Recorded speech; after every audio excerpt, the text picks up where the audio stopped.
Hello YouTube family and welcome back to my channel. If this is your first time here, my name is McKinney. I love making videos about sustainable style made easy and capsule wardrobing. Right off the bat, you probably noticed that my video quality is just a little bit better than it was in my previous video. And that's because my friend has graciously lended me a camera to use to practice using a camera and feel what it's like to film not on an iPhone. So I just want to say a quick thank you to him. I also want to ask you to bear with me as I learn how to use this new equipment. In today's video, we're going to be specifically talking about 6 items that nobody should have in their wardrobe. As the holiday season approaches, we might be thinking of adding some things to our wardrobe, whether those are gifts that we are planning on receiving or gifts that we purchase for ourselves. And as we do that, we might be thinking of ways that we can make room for them in our closets. And by doing that, you probably need to get rid of some stuff. So I'm hoping that these 6 types of items will help guide you towards what you can part with so that you can make room for new and treasured items. But of course, I want to offer a disclaimer before we get into the video.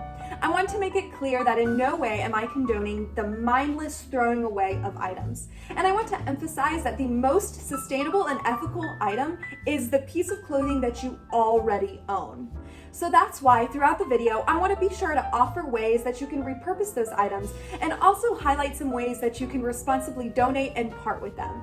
Of course, before we get started, and like always, I want to ask you to please give this video a thumbs up if you enjoy it. And if you want to see more content like this, be sure to hit the subscribe button below. I'm so proud of this online community that we are building together on YouTube. It is such a joy for me to see even just one new subscriber every day. It honestly makes me so happy.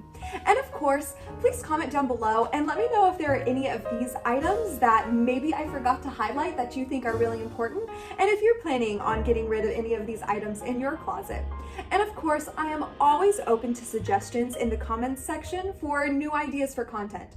I want to make sure that the videos that I'm making are helpful to you. So definitely let me know down below if there's something that you'd like to see. So let's go ahead and get into the video.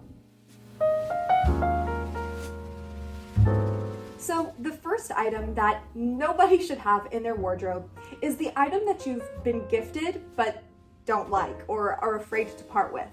No person that loves you and cares for you wants the item that they've given you to contribute to wardrobe indecision and chaos. Of course, gift giving can be a really sensitive topic for a lot of people, so if you know that the person that gifted you this item is very sensitive in that regard, which is totally understandable, be sure that you are very careful with the way that you part with this item. It might be wise to tuck it away for a little bit, put some distance between receiving and parting with that item so the person that has gifted you that item doesn't feel hurt. And of course, you can always do this discreetly. The important thing to know is that somebody out there probably needs or wants that item much more than you do. And so it is actually quite smart to part with that item. And of course, in saying this, that also goes for the way that we gift items. Not only should we be mindful of the kinds of items that we gift to people that we love, but we should also be merciful and graceful whenever the person needs to return that item or part with that item. We would want the same for us, so let's offer that same kind of understanding to them. The second kind of item that no person should have in their wardrobe is an item that does not fit you. So let's talk sizing up. Have you ever heard somebody say that they're keeping a dress or a pair of pants in their wardrobe even though it's too small for them because it acts as motivation or they're keeping it just in case? Well, I will have absolutely none of that. Let me speak from experience when I say that I have recently had to size up. Some of my most favorite pairs of jeans are fitting a little bit tighter than they used to. And I mean, our routines have been turned completely upside down. Many of us are staying at home all day long. Many of us have changed the way that we eat, the way that we exercise, and so it's completely understandable that your body would change during this period. So let me make this very clear. There is nothing wrong with sizing up. Let me say it again for the people in the back. There is nothing wrong with sizing up. If you've been looking for a sign to get rid of some of those pieces in your closet that are too small for you, consider this your sign. But all joking aside, being reminded every time you go to the closet or every time you open a drawer that an item doesn't fit you anymore can be a real downer. Remember that fashion is supposed to be fun. You're not supposed to feel any guilt or shame from the pieces that you own. You're supposed to feel pleasure and creativity. Especially during the holiday season when many of us experience weight fluctuations, it's totally normal if your clothes don't fit you quite like they did. If you sense a momentary fluctuation in weight, it might be wise to take that item out of your wardrobe, fold it up, and put it out of sight for a while. Then, when you feel emotionally prepared to come back to that item, you can take it out and reevaluate. Remember to always take care of yourself, but also to be gentle and kind with yourself. And right along with this one is the third item, and that is things that are uncomfortable. Now, it's very likely that size has nothing to do with this. Of course, if something is way too large or way too small, it's obvious that those things are going to be uncomfortable. But a lot of the time, it can be something as simple as some stitching in the wrong place that wasn't very well done, or maybe a tag that is in an awkward place where you think, why did the retailer even put this here? It could also be just that the way that something fits, even if it fits you well, makes you self-conscious when you move around, and you never want to be self-conscious and monitoring the way that your body just naturally moves. I think a good thing to do is to see if we can fix the problem. It might be something as simple as just restitching a certain area of a piece of clothing or cutting off a tag. If it is that simple, then great.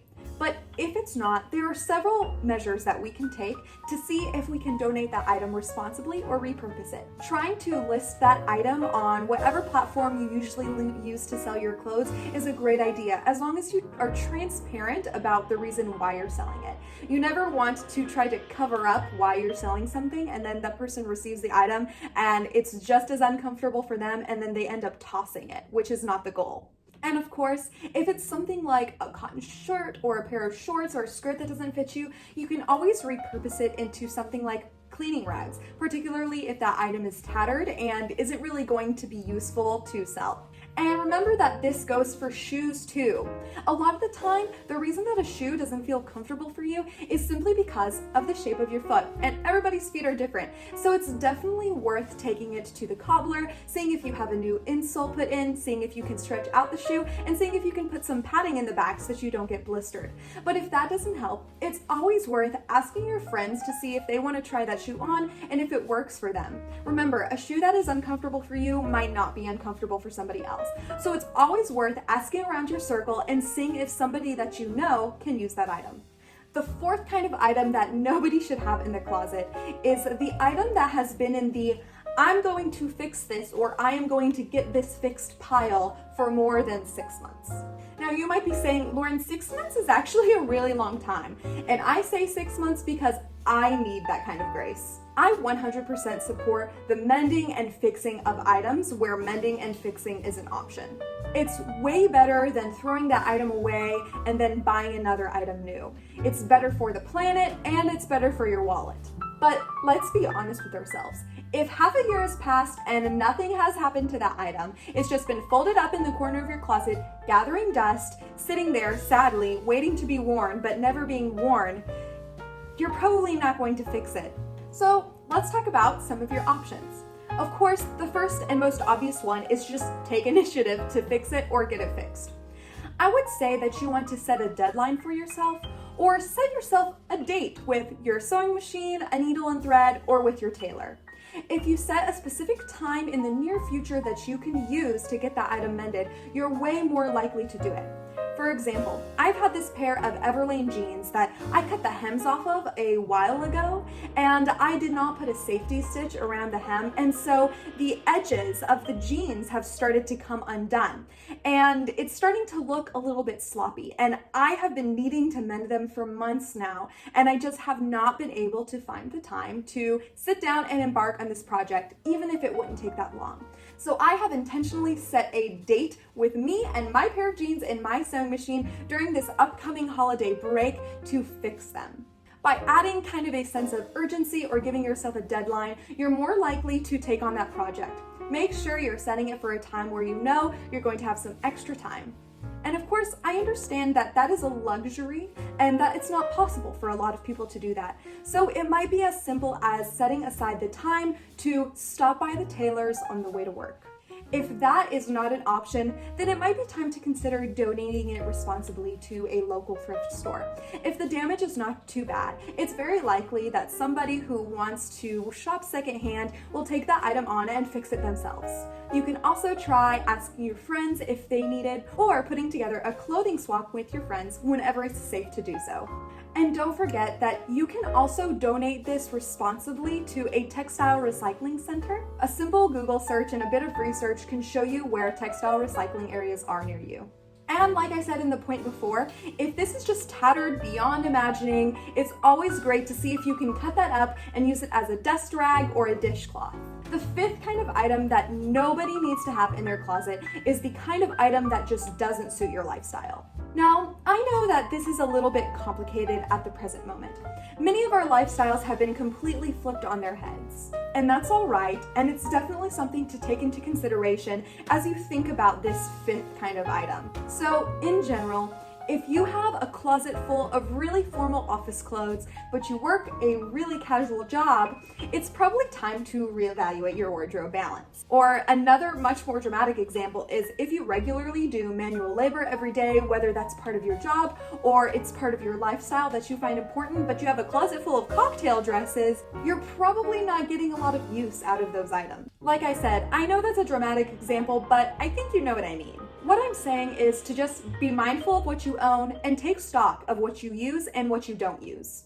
I'm certain that there's somebody out there that can make use of a cocktail dress every night of the week. I think this is a really important kind of step because taking stock of what you use and don't use is kind of a preemptive way to keep you from aggravatedly decluttering your closet and tossing things away or mindlessly donating them. You're possibly wasting a lot of good textiles and a lot of potential for those materials. You don't want a really nice piece of clothing to end up in a landfill. And the sixth and last item that nobody should have in their closet are items that you simply don't love. I know Marie Kondo isn't as much of a trend as she was probably a year and a half ago, but I do think that her central question, does this spark joy, is still really handy to ask yourself when you're trying to deliberate whether or not you love something. Now, I certainly do not want to emphasize just throwing things away because it doesn't spark joy for you. That's not really a responsible way to go about it. But I do want to emphasize the importance of loving the items that are in your wardrobe. When you love what you own, you have a tendency to be more creative. Your wardrobe will bring you more joy, and getting dressed in the morning will become infinitely easier. So that piece in your wardrobe that you don't love, I'm certain that somebody else will. If this item is in good condition, and I've already said this a million times, take the time to list that item on whatever platform you use to sell your clothes. Take it to your local thrift store. Ask your friends and see if they could make a use of that item, or host a clothing swap whenever it's safe to do so. I think an important step is to remove those items from your closet, fold them up nicely, and put them away in a bin until you know how to responsibly part with those pieces. That way, you don't let their presence clutter your creative process. Of course, everybody has some items that they feel might be impossible to love, or at the very least, you remain perpetually neutral about. And that's fine. It might feel kind of difficult to love like a normal pair of underwear, or a pair of boring socks, or an undershirt, or a face mask, or your work uniform, or your nasty gardening jeans. And to that, I want to say, maybe it's time to reframe the way that you think about those items.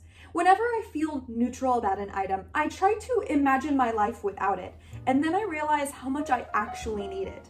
While many clothes in our wardrobe bring us aesthetic pleasure, there is certainly something to be said for appreciating how useful an item is. These simple, neutral things don't have to bring us joy and how beautiful they are, but they can make us appreciate their use and how easy they make it for us to do our day-to-day tasks. At the very least, we can learn to appreciate these items for keeping us safe, active, and comfortable. I also think that implementing this process into your wardrobe, trying to pinpoint those things that bring you joy and that you can appreciate, will help you be a more mindful shopper in the future and will keep you from having to do this process over and over again.